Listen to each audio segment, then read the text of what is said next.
Nabi Allah Sulaiman di masa ayahnya masih hidup, Nabi Allah Daud alaihissalam. Kemudian kisah yang kedua setelah wafatnya Nabi Daud. Bagaimana kisah dua fase ini? Ma'asyiral muslimin yang dimuliakan Allah Subhanahu wa taala. Al-Qur'an menyebut Sulaiman 16 kali di 6 surat. Pertama dalam surah Al-Baqarah, kedua dalam surah Al-An'am, ketiga dalam surah Al-Anbiya, keempat dalam surah An-Naml, kelima dalam surah As-Saba, dan keenam dalam surah Sad. Inilah surat-surat yang menceritakan tentang kisah Nabi Allah Sulaiman.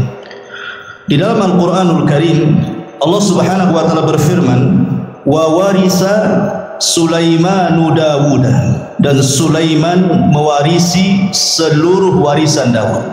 Kalimat mewarisi bukan berarti warisan harta, karena Nabi SAW bersabda, "Nahnu ma'asyiral anbiya," kami para nabi, kata Nabi SAW, tidak pernah mewarisi harta. "Ma tarakna sadaqah," apa yang kami tinggalkan itu adalah sedekah. Makanya Al-Imam Muslim meriwayatkan tentang kisah Fatimah radhiyallahu anha bintu Nabi sallallahu alaihi wasallam saat wafatnya Nabi datang kepada Abu Bakar menuntut warisan dari ayahnya Nabi sallallahu alaihi wasallam. Tapi Abu Bakar menjelaskan tidak ada, karena Nabi sallallahu alaihi wasallam pernah bersabda, "Ma tarakna sadaqah," apapun yang kami tinggalkan dari harta itu semua sedekah. Dari situ Fatimah, bahasa kitanya agak dongkol dengan Abu Bakar sehingga tidak mau bicara sampai wafat. Ada yang mengatakan 4 bulan setelah Rasul meninggal, kemudian Fatimah meninggal. Ada yang mengatakan 6 bulan, tapi tidak lebih dari 6 bulan. Lah ketika itu Ali radhiyallahu anhu belum berbaiat kepada Abu Bakar selaku khalifah. Kemudian setelah Fatimah meninggal dikuburkan, malam-malam dikuburkannya. Abu Bakar tidak dikasih tahu, karena juga ada perasaan tidak senang Ali kepada Abu Bakar, bukan masalah kekhilafahan, tetapi masalah waris. Jadi Ali radhiyallahu an setelah itu mendatangi Abu Bakar, kemudian mengemukakan ketidaksukaannya. Kenapa dia menzalimi ahli bait, kok tidak dibagikan warisan Nabi? Maka Abu Bakar tetap mengatakan bahwa Nabi tidak mewarisi, walaupun ada harta tidak bisa diwarisi oleh ahli warisnya, karena seluruh harta Nabi, baik yang ada di Fadak atau yang ada di Khaybar gitu, atau bagian khumus dari ghanimah, itu semua jadi sedekah. Abu Bakar tetap berpegang dengan sabda Nabi SAW, baru Ali paham. Setelah itu kemudian Ali berbaiat kepada Abu Bakar di tengah-tengah manusia, dan manusia pun senang karena Ali sudah akur lagi dengan Abu Bakar. Lah dari hadis yang dikeluarkan Muslim ini menunjukkan bahwa tidak ada satupun nabi yang mewarisi harta kepada ahli warisnya. Lalu apa kalimat wa warisa Sulaimanu Daud di sini? Sulaiman mewarisi hartanya Nabi Daud? Bukan. Maksudnya Sulaiman mewarisi kerajaan dan juga kenabian, bukan harta. Sebab kalau kita membaca kitab-kitab ahli kitab dari perjanjian lama, Nabi Daud itu anaknya bukan Sulaiman saja, istrinya banyak. Tahu berapa istrinya Daud? 300 itu istrinya. Kemudian selirnya 700. Anaknya banyak, tidak mungkin kemudian hartanya dikasih satu orang namanya Sulaiman saja kan. Ini menurut versi mereka seperti itu. Jumlah istrinya Nabi Daud 300, kemudian selirnya sampai 700. Antum berapa? 1, cukuplah 1 saja. Jadi yang diwariskan di sini adalah kerajaan dan juga kenabian. Dan inilah keutamaan Nabi Allah Sulaiman di antara seluruh para nabi Bani Israel, karena hanya ada 2 nabi, saya ulangi, yang mendapatkan 2 keutamaan yang tidak dimiliki Bani Israel atau nabi-nabi Bani Israel atau raja-raja Bani Israel. Sebab Bani Israel itu kalau jadi raja, raja saja, kalau jadi nabi, nabi saja.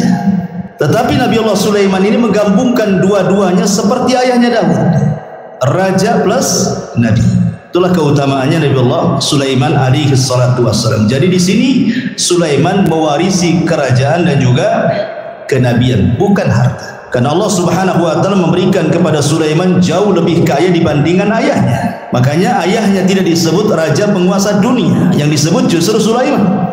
Di antara 4 raja penguasa dunia adalah Sulaiman, Dzulqarnain, Namrud, Bukhtun Nasr, dan kelak di akhir zaman Al-Mahdi Al-Muntadhar, Imam Mahdi yang ditunggu-tunggu kaum muslimin. Nabi Allah Sulaiman alaihi salatu wassalam meminta kepada Allah Subhanahu wa taala untuk dicerdaskan, dan harusnya kita juga sama meminta kepada Allah Subhanahu wa taala untuk diberikan pengetahuan. Makanya Nabi SAW selalu berdoa, Rabbi zidni ilma, ya Allah tambahkan pengetahuan kepada. Itu Nabi yang jelas-jelas dapat wahyu saja masih minta ditambah ilmu, apalagi kita. Disebutkan dalam hadis Abdullah ibn Amr ibn As radhiyallahu an, ketika Sulaiman selesai membangun Masjidil Aqsa, ingat bukan membangun dari pondasinya, karena Masjidil Aqsa juga sudah dibangun oleh Nabi Yakub sebelumnya. Jadi ketika Nabi Ibrahim dan juga Ismail membangun Masjidil Haram, maka Nabi Yakub membangun Masjidil Aqsa. Jarak antara Yakub kepada Sulaiman itu jauh sekali, ratusan tahun pun gitu ya. Sehingga kemudian Nabi Allah Sulaiman alaihi salatu wassalam tidak sezaman dengan Nabi Yakub itu. Jadi Nabi Yakub itu Nabi Sulaiman itu bukan membangun dari dasar, tetapi Nabi Sulaiman alaihi salam hanya memperbaharui saja. Dia memperbaharui apa yang sudah ada, kemudian dibuat pondasi, di atas pondasi. Itulah yang disebut dengan Haikal Sulaiman, yang sekarang sedang dicari-cari oleh orang Yahudi. Haikal itu, bagi orang Yahudi yakin kalau seandainya haikal itu maksudnya pondasi yang dibangun di atas pondasi Masjidil Aqsa sebelumnya itu didapati hari ini, maka mereka akan merobohkan Aqsa, kemudian akan membangun Masjidil Aqsa sesuai dengan haikal Sulaiman menurut mereka. Kalau itu terjadi, katanya, itulah tanda kemenangan orang-orang Yahudi, karena di situ ketika mereka membangun Masjidil Aqsa sesuai dengan haikal Sulaiman, maka mereka berkeyakinan akan muncul Matius mereka, penolong mereka. Menurut kita maksudnya adalah Dajjal, tapi Dajjal menurut orang-orang Yahudi itu bagi mereka Matius, penolong mereka. Makanya ketika Dajjal muncul di akhir zaman, apa yang terjadi? Diikuti oleh 70.000 Yahudi Asfahan. Jadi Dajjal itu ditunggu-tunggu oleh mereka gitu ya. Baik. Nah, ketika selesai membangun Masjidil Aqsa, Nabi Sulaiman berdoa dengan 3 doa. Doa yang pertama, kata Nabi Allah Sulaiman alaihi salatu wassalam, sa'alallaha hukman yusadifu hukmahu wa mulkan la yanbaghi li ahadin min ba'di. Dia meminta kepahaman kepada Allah agar jangan sampai setiap putusannya ketika dia memutuskan sesuatu kepada Bani Israel kecuali sesuai dengan putusan Allah. Kemudian yang kedua, dia meminta kepada Allah Subhanahu wa taala agar kekuasaan yang dianugerahkan oleh Allah kepada Sulaiman jangan dimiliki siapapun setelahnya. Hanya Sulaiman saja yang punya. Makanya Nabi SAW ketika sedang sholat, kemudian diganggu oleh jin, syaitan, kemudian ditangkap, kemudian dicekik. Maka Rasul merasakan dingin air liur daripada jin syaitan ini. Kemudian Rasul mengatakan, kalau seandainya aku tidak ingat doa Sulaiman, wa mulkan la yanbaghi li ahadin min ba'di, kekuasaan yang tidak boleh dimiliki siapapun, sudah kuikat jin itu di tiang masjid supaya dilihat manusia dan dijadikan mainan, kata Rasul. Artinya dari sini bahwa Nabi Allah Sulaiman alaihi salatu wassalam meminta kepahaman kepada Allah agar jangan sampai putusannya salah. Jangan sampai putusannya salah, kalau bisa sesuai dengan putusan Allah Subhanahu wa taala. Makanya Allah kabulkan keinginan Sulaiman. Allah berikan Sulaiman berbagai macam mukjizat yang luar biasa. Nanti kita jelaskan. Baik, kita akan cerita fase di mana Nabi Sulaiman masih bersama ayahnya Nabi Allah Daud alaihi salatu wassalam berdasarkan Al-Quran dan hadis-hadis yang sahih saja. Adapun kalau ada kisah-kisah Israeliat itu hanya sekedar pelezat cerita saja, nggak perlu diyakini, nggak perlu didustakan, ya nggak perlu dibenarkan, ya sebagai pelengkap saja. Ma'asyiral muslimin yang dimuliakan Allah Subhanahu wa taala. Suatu ketika ada satu kisah dari 2 wanita yang dua-duanya itu punya bayi. 2 wanita ini sedang mandi ceritanya. Kemudian bayinya diletakkan di samping pemandian. Rupanya ada serigala. Kemudian dimakanlah salah satu bayinya, kemudian dibawa kabur ke hutan. Akhirnya kemudian setelah mandi dua wanita ini, didapati cuma satu bayi. Maka oleh yang paling besar kakaknya wanita ini diambil bayi itu dan mengatakan, ini milikku. Kata adiknya, bukan, ini milikku. Akhirnya datanglah kepada Nabi Allah Daud alaihi salam, minta diputuskan ini bayi punya siapa, karena cuma satu masalahnya. Maka Nabi Allah Daud alaihi salatu wasallam tentu dengan ijtihad beliau seorang nabi, akhirnya Nabi Daud memihak kepada yang memegang bayi, kakaknya, dan mengatakan itu bayimu, bukan bayi adik. Maka menangislah sang adik ini. Kemudian karena sudah putusan seorang raja, apalagi yang mau dibicarakan? Keluar. Sebelum keluar, Sulaiman masuk. Kemudian mengatakan, wahai ayahku, bisa enggak saya ikut memutuskan perkara ini? Kata ayahnya, silahkan saja. Akhirnya Sulaiman alaihi salatu wassalam kembali memutuskan kes dua wanita ini. Kemudian Sulaiman mengatakan, ambilkan pisau. Orang-orang tercengang, kenapa Sulaiman minta pisau? Kemudian dikatakan, mau apa dengan pisau itu wahai Nabi Allah Sulaiman? Kata Sulaiman, saya ingin belah bayi ini jadi dua, pusar ke bawah dan pusar ke atas. Kan ini kan dua wanita saling mengklaim ini. Biar adil, kita potong aja bayi jadi dua. Yang pusar ke atas ambil kakaknya, yang pusar ke bawah ambil adiknya. Nah, selesai. Kakaknya mengatakan, kalau itu putusan wahai Sulaiman, silahkan saja.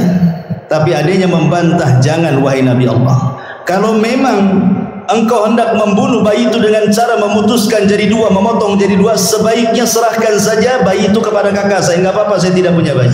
Dari sini Sulaiman tahu siapa wanita yang punya rahmat, siapa wanita yang tidak punya rahmat. Kata Sulaiman, itu bayimu, bukan bayi kakak. Kenapa?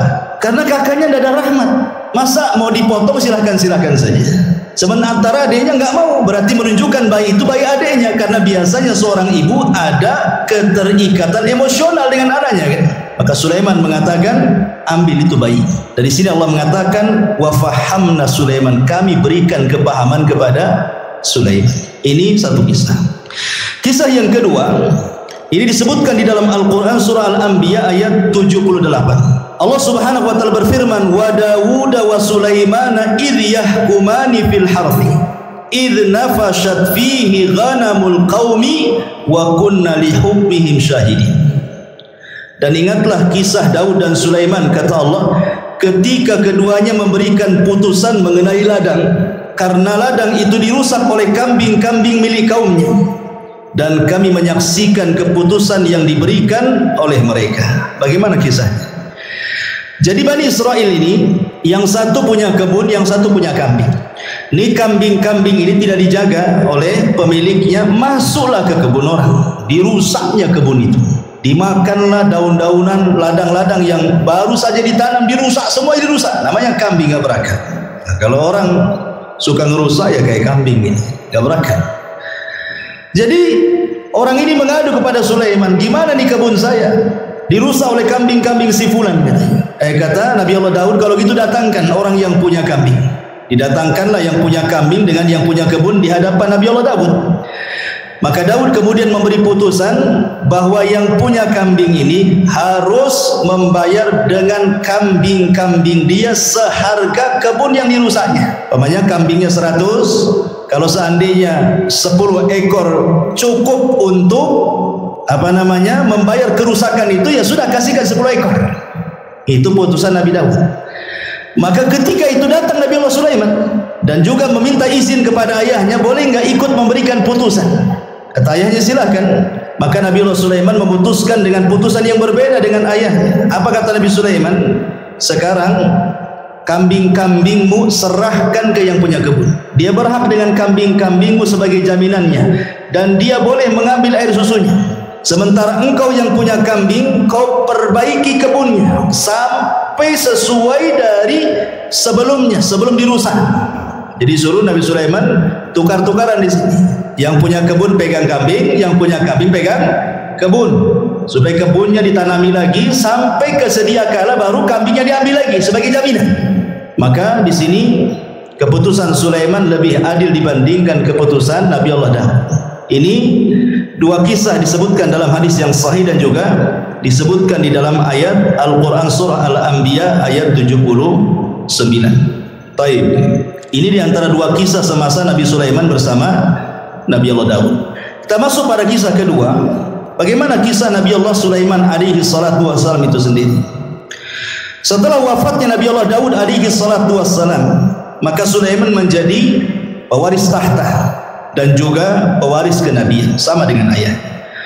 Dan Nabi Allah Sulaiman alaihi salatu wassalam diberikan banyak mukjizat sebagaimana doanya dia, minta diberikan kerajaan yang tidak diberikan kepada orang setelahnya. Makanya banyak kemudian kehebatan dan kecerdasan Sulaiman yang tidak dimiliki banyak nabi.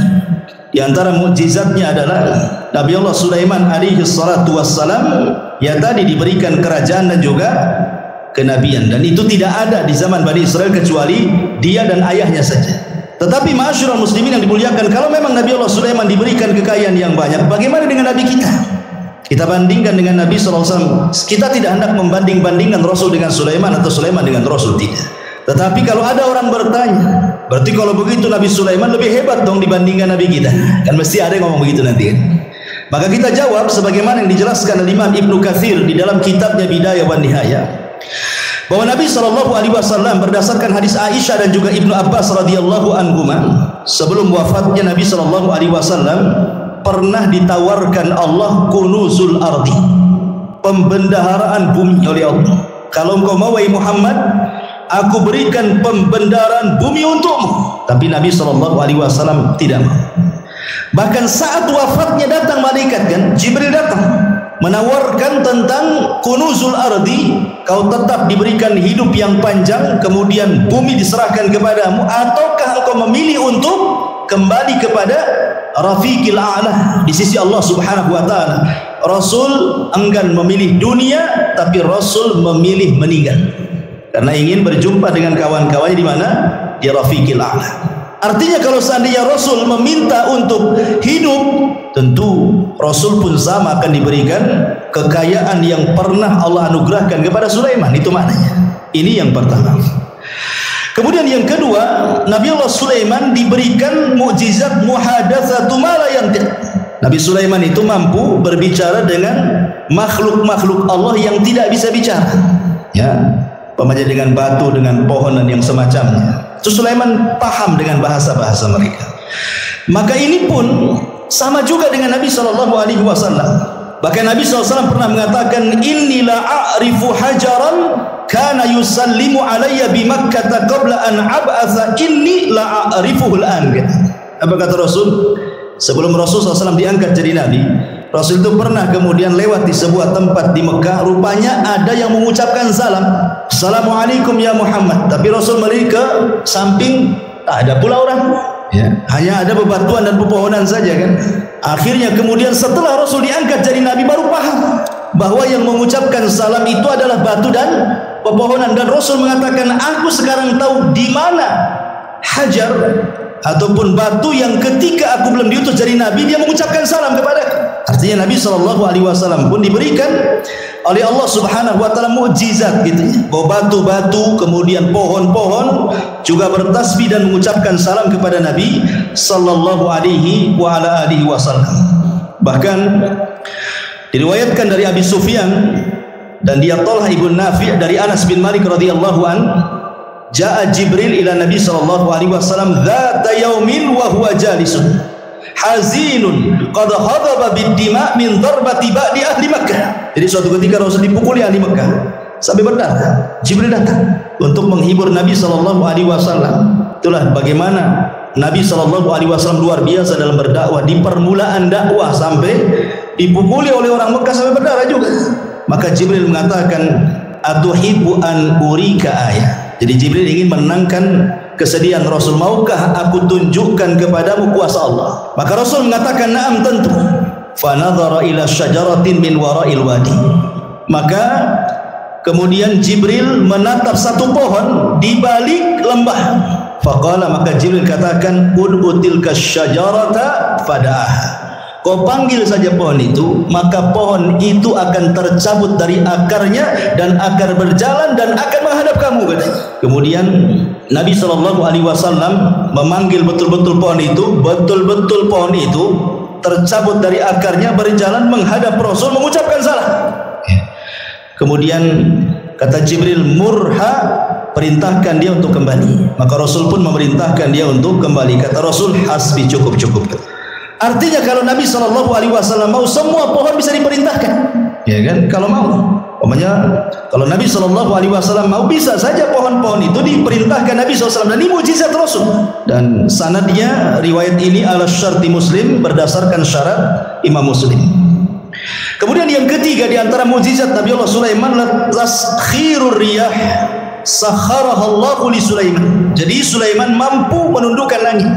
Tentu ada sebabnya kenapa Nabi Allah Sulaiman mampu menundukkan angin, ikhwan. Jadi suatu sore Nabi Sulaiman itu, dan itu disebutkan di dalam Al-Quranul Karim ketika kita bicara tentang kuda Sulaiman. Jadi Sulaiman itu suka dengan kuda perang. Jadi sore hari itu Sulaiman saking senangnya dengan kuda-kuda itu, karena kan Sulaiman ahlul jihad.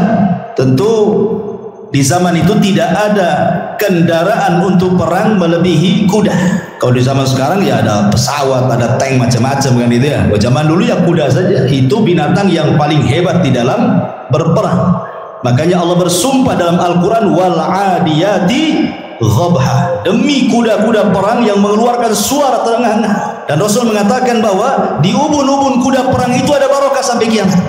Dan Rasul mengatakan 3 olahraga yang disunnahkan: berenang, kemudian memanah, kemudian berkuda.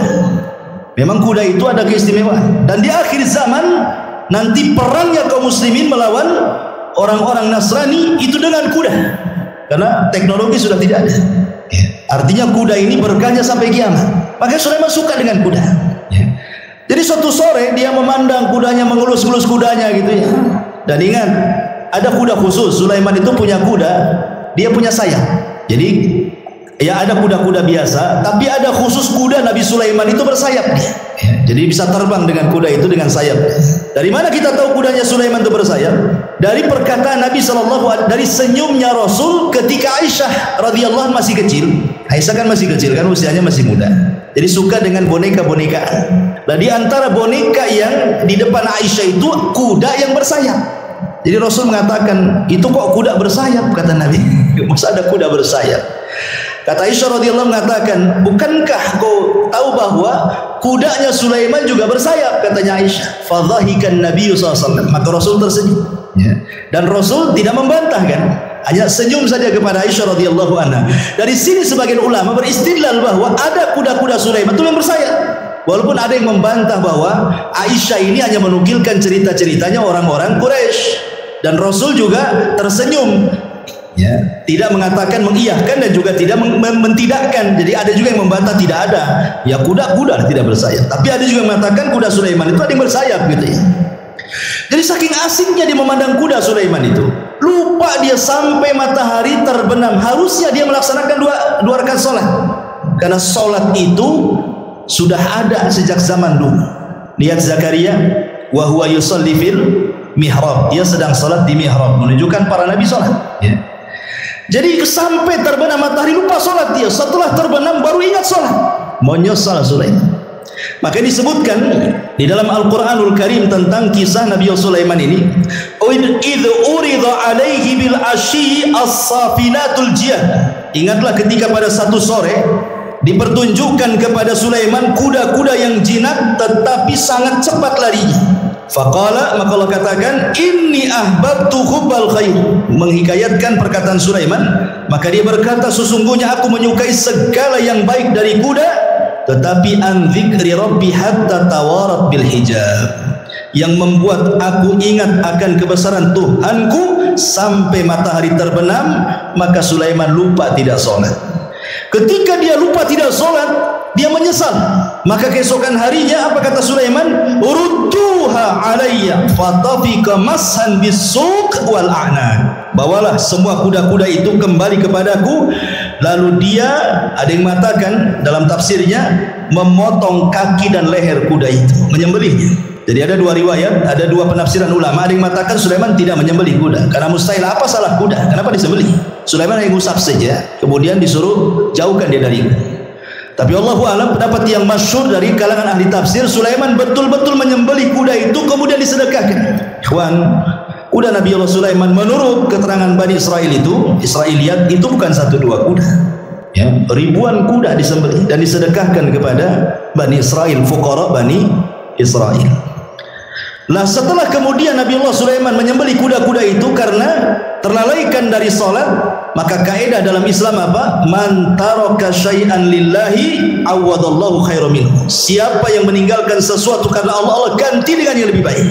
Ketika Sulaiman meninggalkan kuda-kuda itu karena Allah, karena melalaikan dia dari salat, Allah ganti yang lebih baik. Apa itu? Allah tundukkan angin.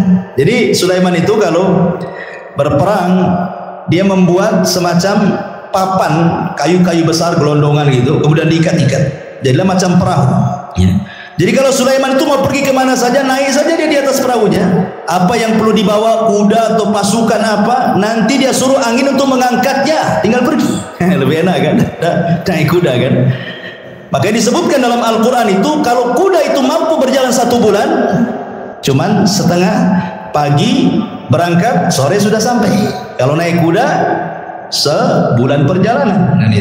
Berarti Allah berikan yang jauh lebih baik dibandingkan kuda. Itulah sebabnya ditaklukkan angin kepada Nabi Allah Sulaiman alaihi salatu wassalam. Baik, bagaimana dengan Nabi sallallahu alaihi wasallam? Apa keutamaan yang mungkin setara dengan ditundukkan angin kepada Nabi Allah Sulaiman? Maka Imam Ibnu Katsir rahimahullahu taala menyebutkan beberapa perbandingan. Beliau mengatakan, amma taskhirur riyah li Sulaiman faqad qala Allahu fi sya'nil ahzab. Kalau memang Sulaiman ditundukkan angin sehingga mudah untuk berperang melawan musuh-musuhnya, maka Rasul pun diberikan oleh Allah Azza wa Jalla dengan mukjizat yang sama yang dicantumkan dalam surah Al-Ahzab. Ya ayyuhalladzina amanu udhkuru ni'matallah alaikum id ja'atkum junudun fa arsalna alaihim rihan wa junudan lam tarawha. Wahai orang-orang yang beriman, ingatlah nikmat Allah atas kalian ketika kami datangkan tentara-tentara kami, kata Allah, dalam bentuk angin, dan juga tentara-tentara yang tidak dilihat, maksudnya malaikat. Ya. Jadi kalau Sulaiman untuk berperang mereka atau dia dan juga pasukannya dibawa oleh angin, maka Allah Subhanahu wa taala juga memberikan mukjizat, tentara-tentara Allah membantu Rasulullah, termasuk angin dan juga para malaikat. Makanya ada istilah nusirtu bis sabah wa uhlikatil adu bidabur, kata Rasul. Aku ditolong dengan angin pagi dan kaum Ad dihancurkan dengan angin sore. Makanya sepanjang sejarah Nabi SAW tidak berperang, kalau menyerbu sebuah kaum tidak pernah menyerbu siang, sore atau malam. Maka Rasul akan menyerbu di waktu subuh. Kalau terdengar adzan, Rasul tidak menyerbu, menunjukkan daerah itu daerah Islam. Dari sini istidlalnya para ulama membedakan negeri Islam dengan negeri kafir itu dari suara adzan. Jangan seperti orang-orang yang terpaham radikal membedakan negara Islam dengan negara kafir itu dari segi undang-undang. Undang-undang kita ini mengacu kepada Belanda, Togut. Negara kita kan negara Togut nih, kayak dia aja yang muslim tuh. Bukan itu yang membedakan negara Islam dengan negara kafir. Kalau dalam negara itu banyak saut-sautan adzan, berarti negara Islam tuh. Kalau ada sebagian negara kita memang tidak sesuai dengan apa yang diturunkan Allah dan Rasulnya, ini bukan pembeda bahwa negara itu dikatakan negara Togut seperti negara kita ini. Ini bukan negara Togut. Ya. Kita ini negara Islam, walaupun sebagian undang-undangnya tidak mengacu kepada Islam. Kenapa? Berdalil dengan hadis tadi. Kalau Nabi SAW mendengar suara adzan, Rasul tidak menyerang, Rasul pulang. Tapi kalau Rasul tidak mendengar suara adzan, berarti negeri kafir itu diserang sama Nabi. Jadi kalau masih dengar suara adzan bersaut-saut, apalagi negeri kita luar biasa, bukan dari masjid saja, musola besar, sampai ringtone handphone pun suara adzan. Apalagi gitu ya. Ma'asyiral muslimin yang dimuliakan Allah Azza wa Jalla, kembali. Jadi Nabi SAW juga dikuasakan angin oleh Allah sehingga menghancurkan perang Ahzab itu, perang luar biasa ya. Bayangkan Nabi dikepung, namanya Ahzab. Ahzab itu kelompok-kelompok. Siapa kelompok-kelompok ini? Orang kafir Quraisy bergabung dengan orang-orang Yahudi, bergabung dengan orang-orang suku-suku Arab yang benci dengan Nabi, bergabung dengan orang munafik dari dalam mereka. Kalau bukan karena Allah, kalah Nabi itu. Tapi Allah utus angin, kemudian menghempas tenda-tenda, menakutkan kuda-kuda mereka sehingga pada kabur semuanya, sehingga habis perbekalan mereka, kendaraan mereka nggak ada, pulang tunggang langit, menang dalam perang Ahzab. Baik, kemudian juga dalam perang Badar, 350, 314 melawan 1000 lebih tentara. Rasul pun tidak punya pengalaman perang. Sahabat yang dibawa pun bukan sahabat pilihan, karena dalam perang Badar itu tidak ada tuntutan sahabat ikut, karena memang tujuannya bukan perang. Tujuannya mau mengambil hartanya Abi Sufyan yang dari Syam menuju ke Mekah. Untuk apa? Sebagai pengambil hak. Dulu mereka hijrah ke Madinah, hartanya diambil orang Quraisy. Sekarang orang Quraisy lagi dagang tuh, maka dagangannya mau diambil sebagai ganti apa yang sudah mereka ambil. Rupanya Abu Sufyan cerdas pula, ngirim Dhamdham supaya memberitahu Abu Jahal bahwa dia akan diserang. Abu Jahal menyiapkan pasukan 1000. Rupanya terjadi perang Badar. Jadi perang Badar ini perang yang tak terduga masalahnya. Tetapi sampai Nabi ketakutan, takut kalah. Maka di malam harinya diistighotsah di samping Abu Bakar dan mengatakan, Allahumma intahlik hadhil isabah falan tu'bad abada. Ya Allah, kalau kau hancurkan kelompok yang sedikit ini, nggak ada lagi yang menyembah kamu di permukaan bumi. Allah menangkan 314 melawan 1000. Allah menangkan. Siapa yang Allah menangkan? Kaum muslimin. Dengan apa? Diutusnya oleh Allah 5.000 malaikat. 5.000 malaikat diutus. Kalau Sulaiman menggunakan tentara jin, tetapi Rasulullah SAW diutus oleh Allah bi 5.000 minal malaika. 5.000 malaikat turun dipimpin Jibril menggunakan kuda namanya Kaidum. Kudanya Jibril itu namanya Kaidum. Kaidum Haizum. Haizum namanya. Ya, siapa kuda Jibril? Haizum. Kaidum Haizum. Ya, sambil memacu kudanya. Sebentar saja kalah orang musyrik. Ya. Baik, masyarul muslimin yang dimuliakan Allah Azza wa Jalla. Ini mukjizat Nabi Allah Sulaiman. Kemudian mukjizat Nabi Sulaiman yang lain, taskhirul jin. Bisa menundukkan jin. Dan itu disebutkan di dalam Al-Qur'anul Karim, wa minal jinni man ya'malu baina yadayhi bi idzni rabbih. Wa man yazik minhum an amrina nudhikhu min adzabis sa'ir ya'maluna lahu ma yasha' min mahariba wa tamathila wa jifanil kal jawab wa qudurir rasiyat. Dan sebagian jin yang bekerja di hadapan Sulaiman, di bawah kekuasaan Sulaiman dengan izin Allah, dan siapa yang menyimpang di antara mereka kalangan jin dari perintah kami, kami rasakan kepada mereka azab neraka yang apinya menyala-nyala. Maka para jin bekerja untuk Sulaiman sesuai dengan apa yang dikehendakinya. Di antaranya membuat gedung-gedung tinggi, patung-patung, piring-piring besar seperti kolam dan periuk-periuk yang tetap berada di tungkunya. Jadi membuat periuk besar, kuali yang tidak bisa diangkat kecuali jin. Saking besarnya kuali itu untuk masak. Ya. Bahkan sebagian mereka dirantai jin-jin itu. Karena ada jin-jin itu yang mereka tidak nurut, makanya perlu dirantai dan diawasi. Ya, kalau punya proyek Sulaiman itu membuat gedung-gedung besar, maka Sulaiman akan duduk mulai dari terbit sampai terbenam matahari. Bagaimana jin itu bekerja? Sehina itulah jin di mata Sulaiman. Ya, karena itu mukjizatnya Sulaiman bisa menundukkan jin. Baik. Masyarul muslimin yang dimuliakan Allah Azza wa Jalla, maka Nabi SAW pun sebenarnya kalau tidak teringat dengan doa Sulaiman, tentu dia pun bisa menundukkan jin kan itu. Kan tadi sudah saya ceritakan Rasul ketika sholat diganggu oleh syaitan, ada yang mengatakan iblis, langsung iblis yang mengganggu. Kemudian dicekik oleh Nabi. Kemudian dia meniatkan untuk mengikat di tiang masjid. Kemudian Rasul teringat dengan doa Sulaiman. Wa mulkan la yang bagi dia hadi min ba'di. Bahwa tidak boleh ada orang yang punya kekuasaan sepeninggalku. Ketika Rasul ingat ini, Rasul melepasnya. Ya. Artinya bahwa Nabi SAW juga bisa menundukkan atas izin Allah Subhanahu wa taala kalau Rasul mau kan itu. Tapi Rasul teringat doanya Nabi Sulaiman. Makanya Rasul kemudian melepaskan. Dan ini juga di antara mukjizat Nabi sallallahu alaihi wasallam. Lebih-lebih kalau di bulan Ramadan, apa yang terjadi? Sufidati syayatin. Ya. Nabi sallallahu alaihi wasallam diberikan kabar gembira oleh Allah Subhanahu wa taala, "Idza ja'akum Ramadan, futihat abwabul jannah wa ghuliqat abwabun niran wa sufidati syayatin." Pintu surga dibuka, pintu neraka ditutup, setan-setan diikat semua. Ditundukkan oleh Allah Subhanahu wa taala untuk nabinya apabila datang bulan Ramadan. Ya. Kemudian juga di antara mukjizat Nabi Allah Sulaiman adalah fahmu lughatil hayawan. Sulaiman paham dengan bahasa binatang. Contoh ketika Nabi Sulaiman ini menyiapkan pasukan besar untuk menyerang, kemudian lewat ke sebuah lembah. Di lembah itu ada pasukan semut. Tiba-tiba kemudian salah satu semut atau pimpinan semut mengatakan, "Ya ayyatuhan namlu dukhulu masakinakum la yakhtimannakum Sulaiman wa junuduhu wa hum la yash'urun. Hei pasukan Semut, kata pimpinan, segera kalian masuk ke rumah-rumah kalian. Sebentar lagi Sulaiman dan pasukannya mau datang. Jangan sampai menginjak kalian kemudian mati dan mereka tidak sadar. Lihat husnudzonnya Semut kepada Sulaiman dengan kalimat tidak sadar. Artinya kalau kalian terinjak itu bukan karena kesalahan mereka, karena mereka tidak sadar menginjak kalian, gitu maksudnya. Itulah husnudzonnya binatang. Binatang aja bisa husnudzon sama orang. Kita ini suudzon saja sama orang gitu. Tidak ada husnudzonnya aja. Ini juga. Kemudian Sulaiman mendengar dari kejauhan. Dia paham bahasa Semut. Apa yang terjadi? Ketika Sulaiman mendengar pimpinan Semut ngomong begitu, fatabassama dhahikan min qauliha. Sulaiman tersenyum, habis itu tertawa lebar karena paham dengan ucapannya. Kemudian Sulaiman karena diberikan anugerah seperti itu, dia bersyukur. Apa doanya?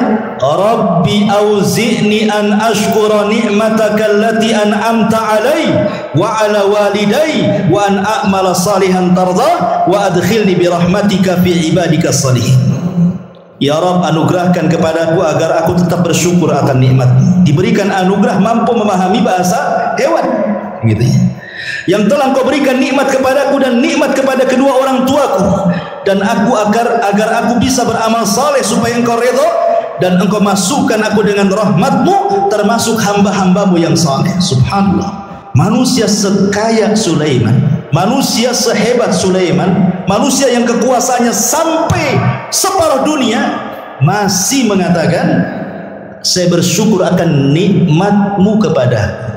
Ini pelajaran bagi orang-orang kaya, ya. Sekaya apa sih Anda dengan Sulaiman itu? Sekaya apa? Berapa uang di rekeningnya Anda itu? Berapa mobil yang Anda punya? Berapa rumah yang Anda punya itu? Tapi kenapa kemudian persis seperti yang difirmankan Allah, kalla innal insana la yatgha an ra'ahus. Ternyata kekayaan itu sirru tughyan, rahasia bejatnya orang. Kata Allah, sekali-kali jangan seperti itu. Terkadang ada orang yang melampaui batas ketika Allah bukakan kekayaan kepadanya. Sulaiman masih bersyukur. Beda pula dengan Qarun. Qarun malah mengatakan apa? Innama utitu min ilmin indi. Enak saja kau mau ngambil zakatku. Dia ngomong sama utusan yang Nabi Musa itu. Enak saja kau mau mengambil zakatku, katanya.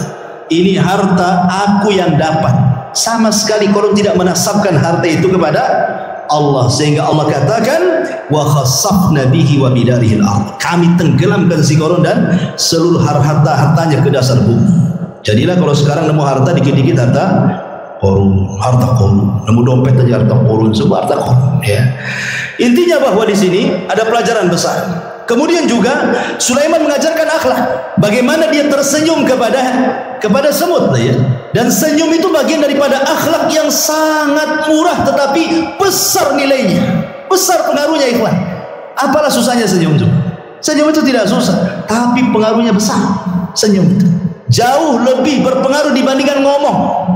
Karena biasanya orang yang suka senyum itu langsung disukai orang. Beda dengan orang yang jarang senyum, gitu kan, susah orang suka. Tapi orang yang suka senyum, ya manis senyumnya karena orang suka senyum. Beda kalau orang jarang senyum, sekali senyum pahit tuh biasanya. Ini senyum ngapain nih? Jangan-jangan mau pinjam uang pun, katanya. Artinya bahwa sebagaimana ulama mengatakan akhlak itu terbagi 3, dari leher ke atas, kedua tangan, dan dari atas kepala ke bawah, kan? Itu akhlak. Dari leher ke atas di situ ada mata.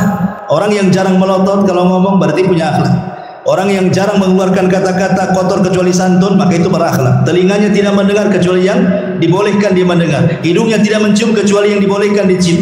Senyumnya selalu tersebar. Itu akhlak Nabi. Ya. Kemudian kedua tangan mudah membantu orang.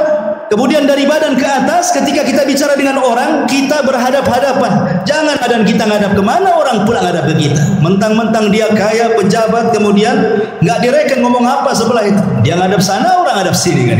Nggak berakhlak badannya. Ya. Jadi itu akhlak namanya. Sulaiman mengajarkan akhlak, fatabassam, dia pun senyum. Dan Rasul mengatakan tabassumuka li akhika sadaqah. Senyum kamu kepada saudaramu itu sedekah. Coba bayangkan, kalau antum senyum ketemu orang senyum, berapalah sedekah. Mungkin antum bakhil mengeluarkan uang, ya. Gantilah uang itu dengan senyum, kan enak. Tapi kalau tengok kotak infak jangan senyum. nggak penuh-penuh nanti. Maksudnya kalau ketemu orang gitu ya. Baik.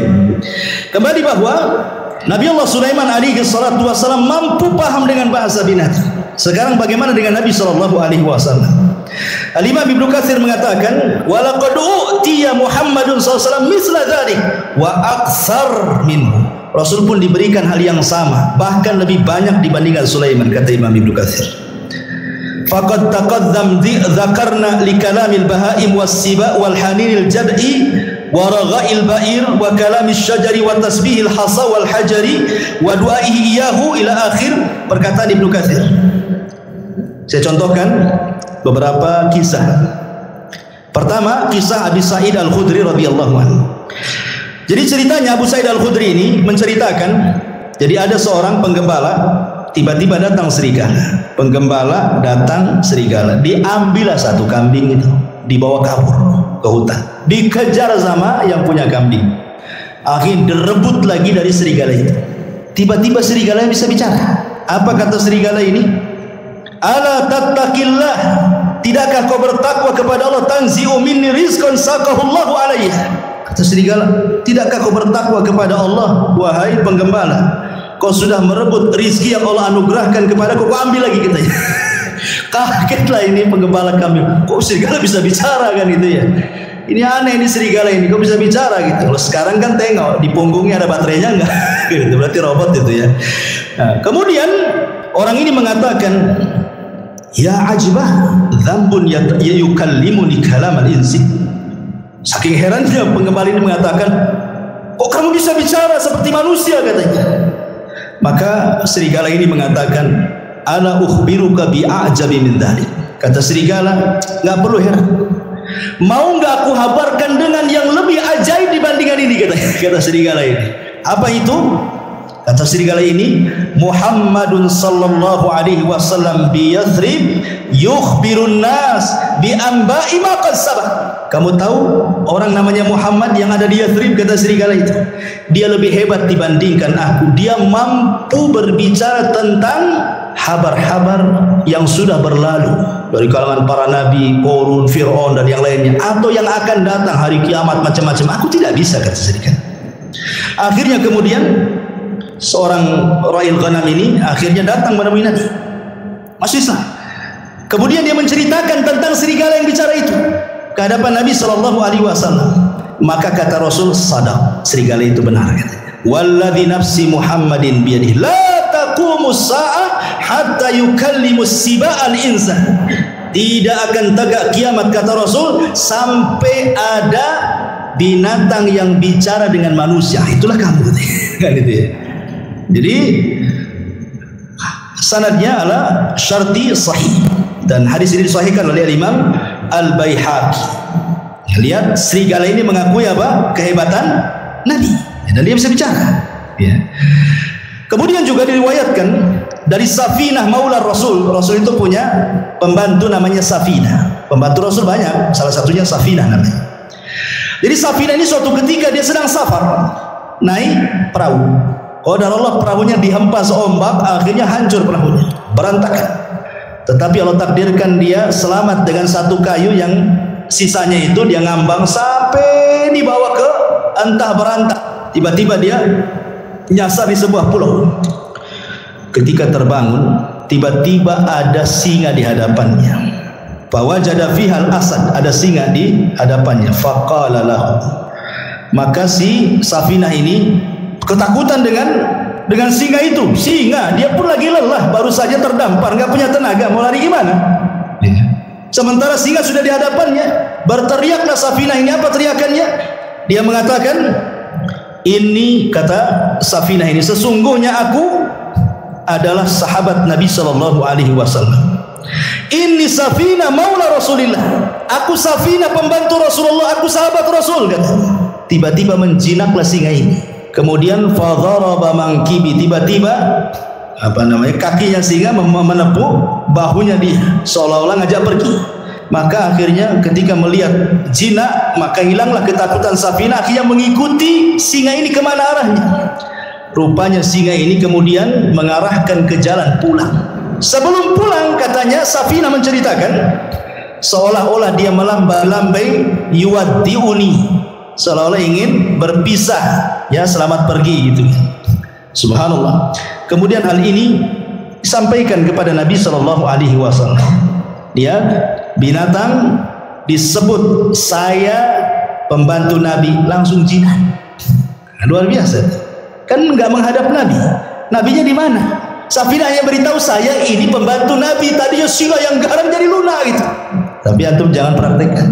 Masuk ke kandang singa, saya umat Nabi, apa enggak diterkam? Ya. Jadi ini menunjukkan ikhwatul fillah muliakan Allah azza wajalla, bagaimana singa itu tunduk dengan hanya ucapan saya adalah khadimun Nabi. Luar biasa, ya. Ini juga disebutkan Imam Ibnu Katsir dalam kitabnya Al-Bidayah wa Nihayah. Kemudian juga disebutkan dari Abdurrahman ibn Abdullah ibn Mas'ud, dari bapaknya, dia mengatakan kunna ma'a Rasulillah SAW fi safarin famararna bi syajaratin fiha farha hamratan fa akhadnahuma.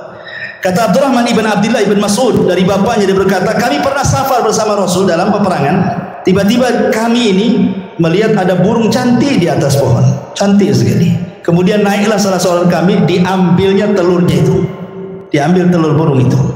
Tiba-tiba fa'aja'at al-hamra ila Rasulillah sallallahu alaihi wasallam, maka induknya datang burung ini, kemudian menghadap Nabi sallallahu alaihi wasallam seolah-olah dia menceritakan bahwa ada kehilangan telurnya ini. Maka Nabi SAW langsung membariskan pasukan dan mengatakan man faja'a hadza bi farhaiha, siapa yang menyakiti anak burung ini, katanya. Kok Rasul tahu gitu ya? Ya. Rasul kan tidak tahu, yang tahu apa? Burung melapor kepada Nabi SAW. Maka Rasul mengatakan rudduhuma, balikan anaknya. Kemudian dalam riwayat rudduhu rahmatan biha, kembalikan, kalian harus punya kasih sayang, ya. Sahabat mengembalikan. Artinya bahwa kalau Nabi SAW juga diberikan oleh Allah Subhanahu Wa Taala mujizat yang sama, paham dengan bahasa binatang.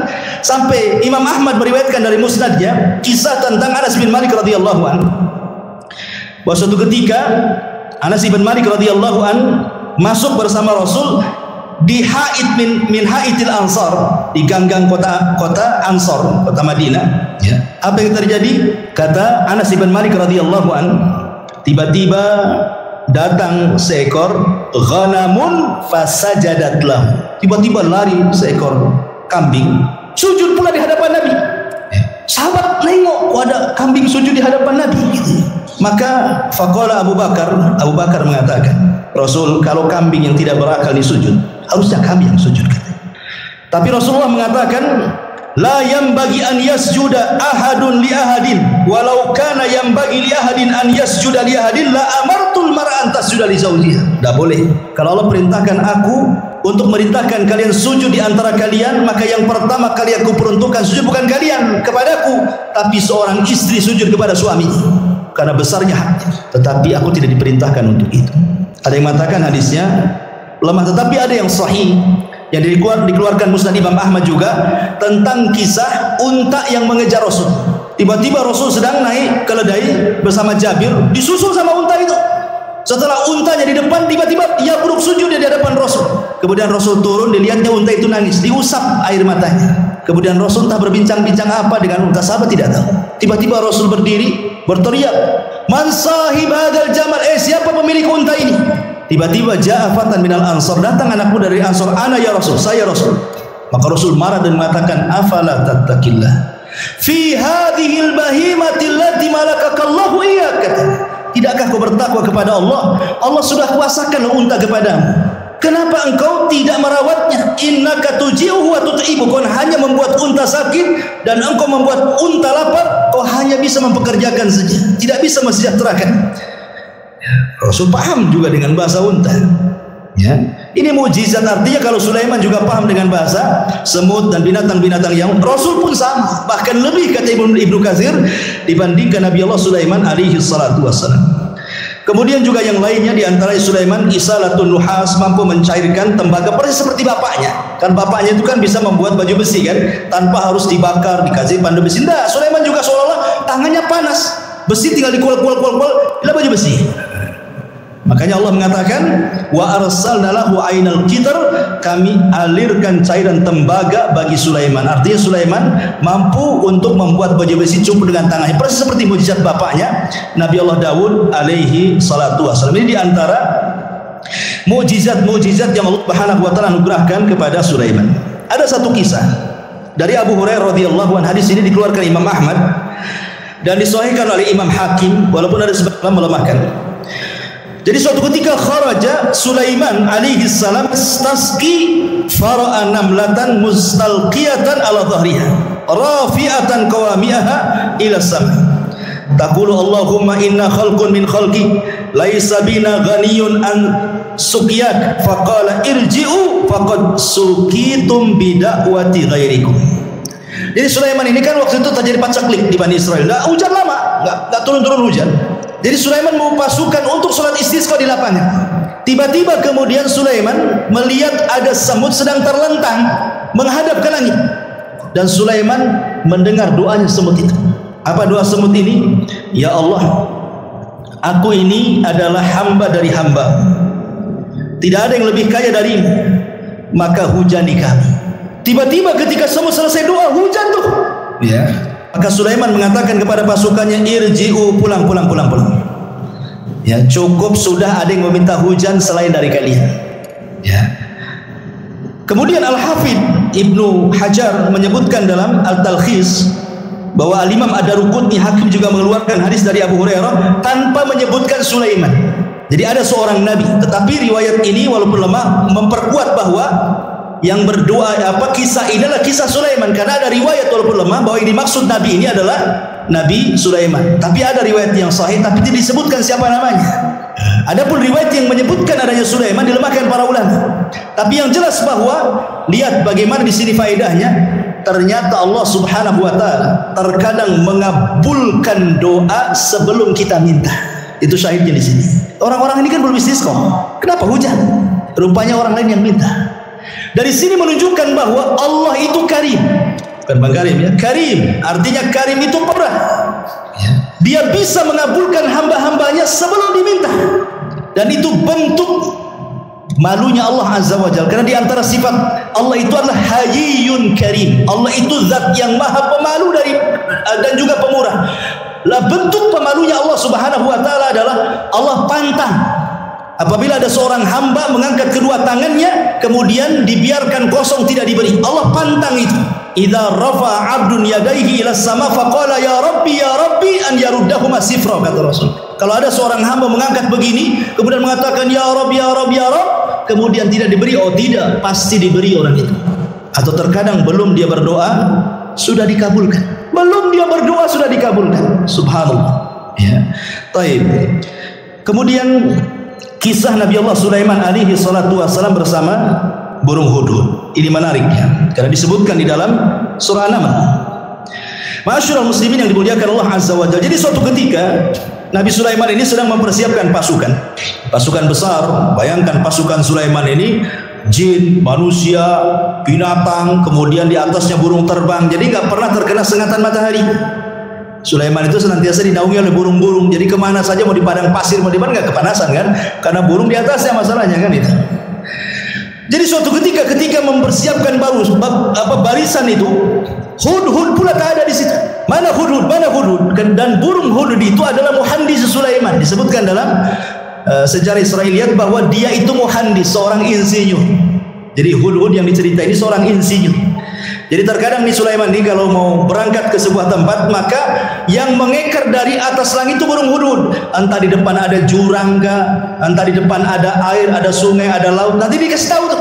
Ya, karena Sulaiman tidak tahu yang gaib. Ya. Jadi besar sekali memang jasanya hudhud itu kan. Makanya ketika tidak ada, Sulaiman marah. Kemana hudhud itu? Awas saja kata Sulaiman kan. Ngancam Sulaiman. Kalau dia datang dan tidak membawa alasan, la u'adzibannahu adzaban syadidan aw la adzbahannahu aw la ya'tiyani bisultanin mubin, kata. Kalau dia datang tidak bawa alasan, ku siksa dengan siksa yang berat, atau ku sembelih dia, atau ku maafkan kalau bawa alasan, kata.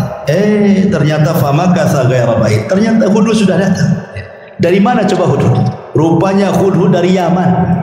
Sulaiman di mana? Di Palestina. Sebegitu cepatnya itu terbangnya hudud itu. Satu di Palestina, satu di Yaman. Cemana terbangnya itu? Menunjukkan hudud ini diberikan kemampuan oleh Allah kan gitu. Kemudian melapor, aku punya alasan kenapa aku tidak ada, kata hudud. Apa kata hudud?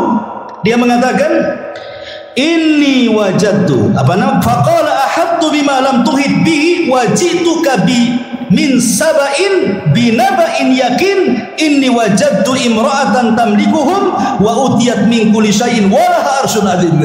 Wahai Sulaiman, wahai rajaku, tunggu dulu ya. Aku punya pengetahuan yang kau tidak punya. Ini menunjukkan Sulaiman tidak tahu yang gaib. Kalau dia tahu yang gaib tentu tidak akan ancam-ancam hudud ya. Jadi Nabi itu tidak tahu yang gaib. Hatta Sulaiman yang banyak mujizatnya sekalipun tidak tahu yang gaib. Buktinya hudud mengatakan aku punya ilmu yang kau tidak punya gitu. Dan di sini menunjukkan tawadhu'nya seorang Sulaiman, raja besar, penguasa dunia, masih mendengarkan alasan. Enggak diktator dia. Kalau diktator main cincang aja lah kan gitu ya. Tidak jadi tawadhu Sulaiman. Kalau punya alasan ngomong bahasa kita ya kan. Dia mengatakan begini, wahai Sulaiman, aku baru terbang ke Yaman. Aku temui di Yaman ada kerajaan besar. Rupanya yang memimpin seorang ratu katanya. Itu kerajaan luar biasa katanya. Memuji kerajaan itu. Masalahnya kata hudud, mereka ini wajadtuha wa qaumaha yasjuduna lisyamsi min dunillah wa zayyana lahumus syaitanu a'malahum fasaddahum anis sabil fahum la yahtadun. Tapi sayang wahai Nabi Allah, dia dan kaumnya menyembah matahari, bukan Allah yang disembah, dan setan sudah menyesatkan mereka, menghalangi jalan Allah dan mereka tidak dapat petunjuk katanya. Subhanallah. Hudhud membawa risalah apa? Risalah tauhid, menunjukkan bahwa semua hewan tidak suka kesyirikan. Kalau anda tahu, semua hewan tidak suka kesyirikan. Orang yang melakukan kesyirikan itu dibenci hewan. Lihat hudud di sini. Dia menyampaikan soal kesyirikannya kerajaan Ratu Balqis itu. Ya, jadi kalau ada orang yang melakukan kesyirikan, bukan kita ahli tauhid saja yang tidak suka, burung pun tidak suka. Ini hudud itu tidak suka dengan orang yang nyembah selain Allah itu. Kemudian diceritakan alasannya, setan sudah menghiasi mereka sehingga mereka tersedari Allah. Dari sini menunjukkan bahwa kesesatan apapun kata hudud pasti sutradaranya setan. Kalau ada orang nyimpang, orang sesat gitu ya, berarti dalangnya setan tuh di belakangnya. Hudud ngasih tahu tuh sama kita. Ya. Akhirnya kemudian Sulaiman ya nggak begitu percaya saja. Namanya habar itu bisa ya bisa tidak kan gitu. Makanya Sulaiman akhirnya gini saja. Kita lihat asadaqta am kunta minal kadhibin. Kita lihat beritamu, apakah engkau termasuk orang dusta ataukah benar beritamu itu? Jangan asal cerita saja, bawa bukti katanya. Nih aku akan tulis surat. Bawa surat itu ke ratu yang ada di sana. Akhirnya ditulis. Lah tulisannya salah satunya apa? Bismillahirrahmanirrahim. Jadi pertama yang menulis Bismillahirrahmanirrahim itu Nabi Sulaiman. Sebelum Nabi kita, Nabi Sulaiman sudah menulis Bismillahirrahmanirrahim min Sulaiman, dari Sulaiman. Itu sejarah awal Bismillah itu. Ketika Ratu Balqis sedang duduk-duduk, datang si hudud itu, kasih surat, dibaca surat itu, kagetnya bukan kepala. Ya. Habis itu kemudian dia kumpulkan tuh pembesar-pembesarnya Ratu Balqis itu. Kemudian Ratu Balqis mengatakan, qalat ayyuhal mala inni ulqiya ilayya kitabun karim. Telah sampai kepadaku surat yang karim. Dia, Ratu Balqis menghargai surat itu. Dia tahu karena isi surat itu dari seorang nabi. Ya. Kemudian Ratu Balqis mengatakan, ya ayyuhal mala aftuni fi amri ma kuntu qati'ata amran hatta tashhadun. Sekarang bagaimana pendapat kalian?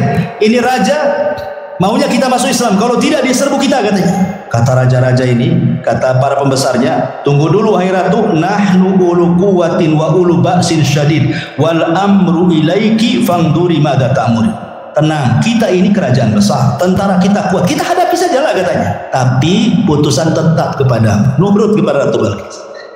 Ratu Balqis orang berakal, makanya dia mengatakan kepada para pembesarnya, ingat, innal muluk idza dakhulu qaryatan afsaduha wa ja'alu izzata ahlaha adillata wa kadzalika yaf'alun. Ingat, siapapun negerinya, manapun negerinya, kalau sudah diserang musuh, pasti orang mulia akan jadi hina.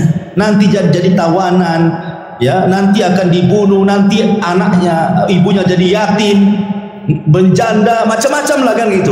Ini bahaya, enggak usah lah kayak gitu. Gini sajalah kata Ratu Balqis. Dia kan ngaku nabi. Gimana kalau seandainya kita kirim hadiah banyak-banyak saja? Kita lihat kata Ratu Balkis, kalau memang dia seorang nabi, pasti dia akan tidak akan menerima hadiah ini. Tapi kalau dia raja yang haus kekuasaan, pasti diterima. Kita lihat nabi atau bukan katanya. Itu cerdasnya Ratu Balkis. Dikirim hadiah banyak-banyak. Ya. Ketika kemudian Sulaiman mendapatkan hadiah itu, Sulaiman mengatakan, qala atumiddunani bimal fama atani Allah khairun mimma atakum bal antum bihadiyatikum tafrahun. Kata Sulaiman, enak saja kalian kirim hadiah katanya. Aku sudah punya semuanya, yang aku miliki, yang Allah berikan itu jauh lebih baik daripada yang kau miliki, kata Sulaiman. Ya. Sulaiman selalu menasabkan kepada Allah di sini. Apa kata dia? Atumidduni bimali fama atani Allah. Ini bahasanya. Yang Allah berikan kepadaku, kata Sulaiman, jauh lebih baik dibandingkan yang Allah berikan kepada kalian, hai Balkis, kata. Begitulah seorang muslim, harusnya apapun nikmat sekecil apapun nasabkan ini dari Allah, gitu maksud. Ini Sulaiman orang kaya, penguasa, tapi masih menasabkan kepada Allah terus kan itu. Kita sudah kere, sudah miskin, ini uang saya, enak saja suruh sedekah. Masyaallah muslimin yang dimuliakan Allah Azza wa Jalla. Akhirnya kemudian Ratu Balkis sedikit ngeper juga, ternyata seorang nabi, karena Sulaiman sudah tahu siapa dia kan itu ya. Dan Sulaiman tahu bahwa Ratu Balkis akan masuk Islam. Dari mana tahunya? Dari akal yang cerdas. Dia tidak mau perang, malah ngirim hadiah. Jadi Sulaiman mengira-ngira ini pasti dapat hidayah wanita. Makanya kemudian Sulaiman akhirnya apa? Punya siasat, dikumpulkannya pasukannya, jinnya, orang soleh dikumpulkan. Apa kata Sulaiman? Sebelum si Balkis datang ke sini, baiknya istananya kita pindahkan dari Yaman ke sini. Siapa yang bisa mindahkan istananya Ratu Balkis ke hadapanku, kata Sulaiman. Akhirnya qala ifritun minal jin. Bangunlah jin Ifrit. Ifrit itu di bawahnya iblis ya. Di bawahnya Ifrit ada namanya Marodah yang diikat di bulan Ramadan itu. Apa kata jin Ifrit? Ana atika bihi qabla an taquma min maqamik. Aku bisa mendatangkan istana itu, wahai Sulaiman, sebelum kau bangkit dari tempat dudukmu di singgasanamu itu. Menunjukkan bahwa jin punya kekuatan, bisa memindahkan sebuah istana kan, bisa dipindah. Apalagi mindah uang di celengan, paling mudah itu. Ya, kalau antum punya uang di celengan kok hilang, jangan-jangan dipindah Ifrit. Pas dicek tak ada lubang, betul lah dipindah jin. Tapi kalau ada lubang itu bukan jin yang pindah, orang rumah itu yang pindah. Baik. Jadi akhirnya Ifrit mengatakan, perintahkan aku saja, sebelum kau bangkit istana sudah sampai di sini. Qala alladzi indahu ilmun minal kitab. Tiba-tiba seorang yang mempunyai ilmu dari kitab berkata, ana atika bihi qabla an yartadda ilaika tarfuk. Kalau aku tidak, wahai Sulaiman, perintahkan aku saja sebelum matamu berkedip sudah sampai istana itu. Terjadi silang pendapat, siapa orang ini? Kok sakti kali dibandingkan Ifrit nih? Ada 4 penafsiran para ulama. Ada yang mengatakan bahwa dia adalah Jibril. Jibril turun dan mengatakan, saya akan mindahkan. Penafsiran yang kedua, ini Ifrit tapi yang muslim, yang satunya kafir, yang mengatakan sebelum kau bangkit itu adalah Ifrit kafir. Tetapi yang mengatakan sebelum berkedip ini Ifritnya muslim. Itu satu penafsiran yang lain. Penafsiran yang ketiga, Sulaiman sendiri yang ngomong begitu. Aku bisa memindahkan sekejap sebelum aku berkedip sudah sampai. Tapi pendapat yang masyhur dari kalangan para ulama bahwa yang memindahkanlah seorang laki-laki yang bernama Asif ibnu Barkhiyah. Asif pakai shad, Asif ibnu Barkhiyah, dialah orang kepercayaannya Nabi Musa yang diajar, yang mampu menguasai Ismul A'zam, nama-nama Allah yang agung. Kalau dalam Islam itu ada namanya Asmaul Husna. Di antara Asmaul Husna itu ada namanya Ismul A'zam. Menjadi perselisihan para ulama. Ismul A'zam dalam Asmaul Husna itu apa? Ada yang mengatakan Al-Hayyu, ada yang mengatakan Al-Qayyum, ada yang mengatakan Allah. Wallahu a'lam. Pokoknya tidak tahu mana yang satu. Kalau antum berdoa membaca Asmaul Husna 99 itu, insya Allah doa antum dikabulkan, karena pasti akan membaca Ismul A'zam. Salah satu dari 99 kan kita tidak tahu yang mana satu itu Ismul A'zam itu. Nah, kalau berdoa cobalah baca semua itu Asmaul Husna itu. Boleh jadi pas dengan Ismul A'zam, karena kan disembunyikan yang mana satu kita tidak tahu. Lah Asif bin Barkhiyah ini menguasai Ismul A'zam. Makanya kemudian dia berdoa kepada Allah sebelum berkedip istananya sudah sampai. Seorang-orangnya juga keangkut di sana itu. Bayangkan, Ratu Balkis datang ke hadapan Sulaiman. Kata Sulaiman, sebelum Balkis masuk ke istana kita robah dikit. Masih kenal nggak dengan istananya? Apa yang dirobah? Tehelnya, keramiknya dirobah. Dibuat apa? Dibuat kaca. Ya, Karena kan di istana dipindah diletakkan di lautan, masalah istana itu kan bawahnya air tuh, dikasih kaca, jadi seolah-olah kalau nginjak itu nginjak air gitu.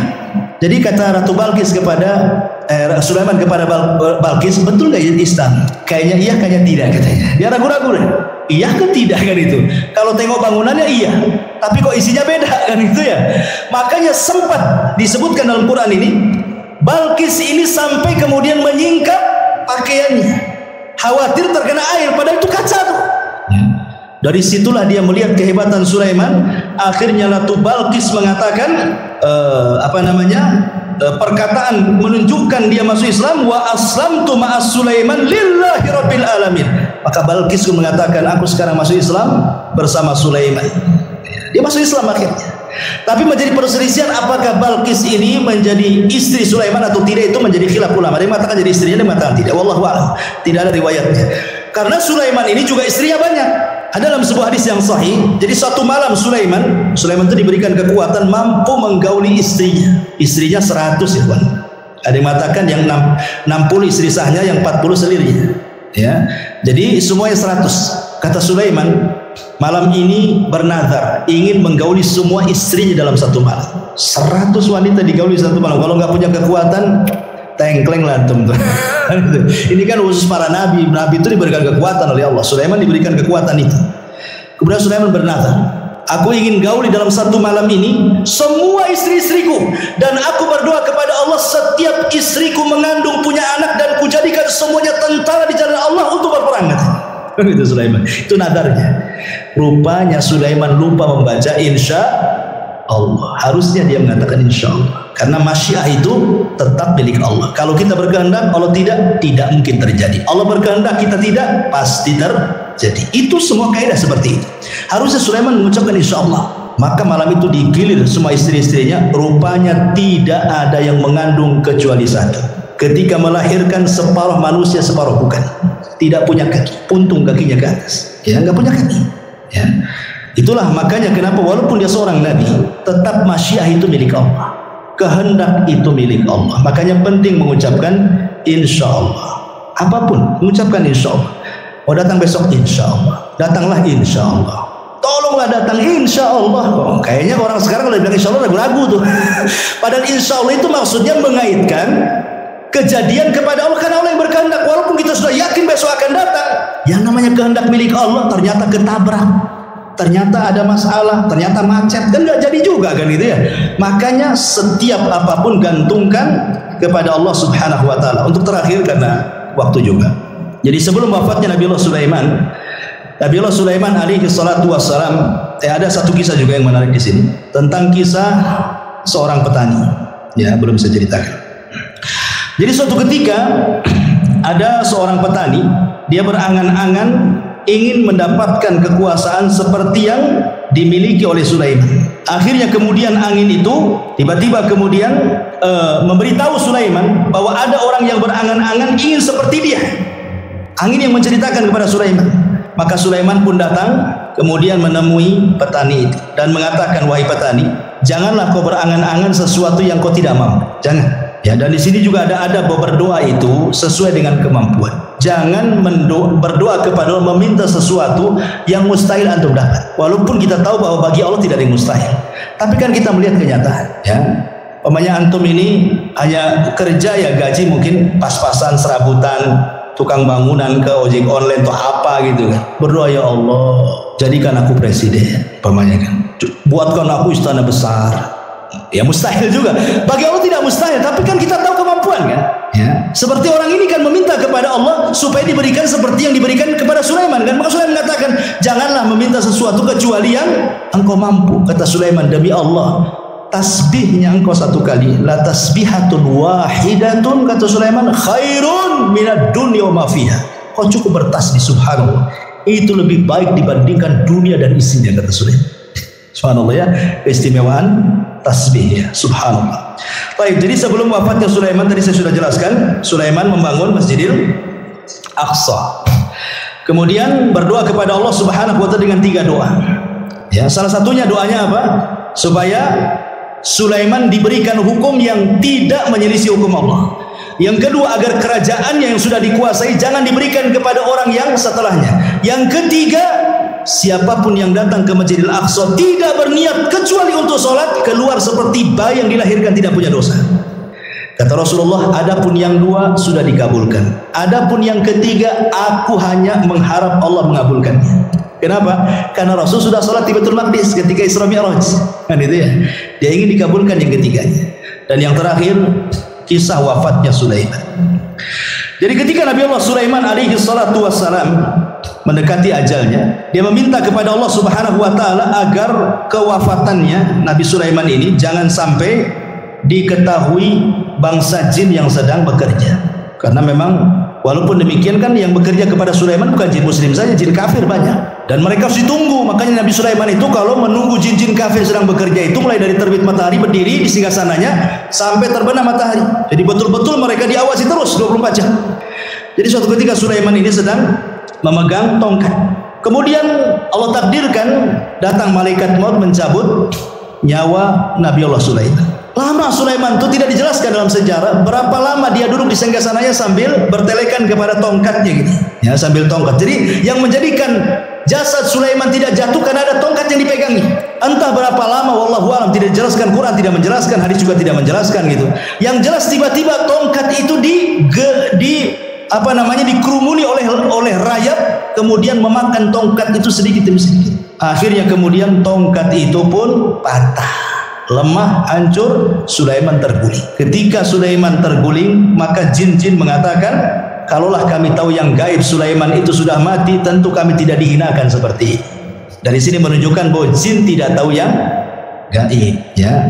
Lah ketika Sulaiman meninggal dunia, ingat ketika di zaman Nabi Sulaiman itu kan banyak dunia perdukunan ya. Sebelum Sulaiman diutus itu kan dunia perdukunan di mana-mana. Ya. Makanya Allah utus Sulaiman untuk memberantas dunia perdukunan. Makanya diutus Asif ibn Barkhiyah tadi untuk mengambil semua buku-buku dukun-dukun itu. Kemudian diancam dukun-dukun itu. Kalau masih melakukan praktik perdukunan dibunuh. Maka tidak ada berani satu pun dukun yang melakukan praktik perdukunan. Mereka diminta taubat dan mentauhidkan Allah. Kemudian buku-bukunya disimpan oleh Asif ibn Barkhiyah di sebuah kotak dan itu diletakkan di bawah singgasana Sulaiman. Sulaiman pernah ngancam, siapa yang mengambil buku sihir ini, kalau dia manusia aku bunuh dia, kalau dia dari kalangan jin terbakarlah dia. Ketika Sulaiman meninggal dunia, jin tidak bisa mendekati karena terkena sumpahnya Sulaiman, kalau dia ambil sama dia kan terbakar. Akhirnya kemudian mereka merayu, ada dua orang namanya Harut dan Marut. Ada yang mengatakan Harut Marut itu manusia, ada juga yang mengatakan Harut Marut itu malaikat, ada yang mengatakan Harut Marut itu setan, macam-macam lah penafsiran ulama ya. Tapi yang jelas bahwa akhirnya diambillah oleh Harut dan Marut ini, kemudian diajarkan kepada manusia. Harut Marut sudah mengatakan ini tidak boleh diajarkan kepada kalian. Kalau kalian bisa belajar ini bisa kufur masalahnya. Sehingga ada sebagian orang Yahudi tidak mau belajar, tapi ada juga yang tetap belajar. Akhirnya kemudian tersebarlah kesyirikan sihir kembali setelah Sulaiman wafat. Ya. Lah jin ini, iblis ini yang kemudian menghasut orang-orang untuk mengambil buku sihir di bawah singgasana Sulaiman mengatakan, kalian tahu nggak? Kenapa Sulaiman bisa menundukkan angin, bisa menundukkan ini itu macam-macam? Dia itu punya sihir. Kalau kalian tidak percaya, tolong di bawah singgasananya ada buku-bukunya. Kalau kalian ingin seperti Sulaiman, ambil pelajari katanya. Dari sinilah muncul keyakinan Yahudi bahwa Sulaiman itu bukan nabi, tetapi tukang sihir. Makanya di zaman Nabi SAW ketika Rasul kemudian memuji Sulaiman, menjelaskan tentang mujizat-mujizat Sulaiman, orang-orang Yahudi Madinah tidak terima dan mengatakan Sulaiman bukan nabi, Sulaiman itu penyihir. Ketika itulah turun surah Al-Baqarah 102, wattaba'u ma tatlu syayatin ala mulki Sulaiman wa ma kafara Sulaiman walakin asyayatin kafaru yu'allimuna an-nasa sihra ila akhiril ayat. Dan mereka mengikuti apa yang dibacakan oleh setan-setan di zaman kerajaan Sulaiman. Sulaiman tidak kafir, artinya Sulaiman tidak mengajarkan sihir. Lalu siapa yang mengajarkan sihir itu? Setan-setan itulah yang mengajarkan sihir. Jadi kita katakan bahwa Sulaiman itu nabi, tapi orang Yahudi mengatakan dia sihir, penyihir. Nauzubillah. Makanya Allah turunkan wattaba'u ma tatlu syayatin ala mulki Sulaiman wa ma kafara Sulaiman walakinna syayatin kafaru yu'allimuna an-nasa as-sihra wa ma unzila 'alal malakaini bi Babila Harut wa Marut.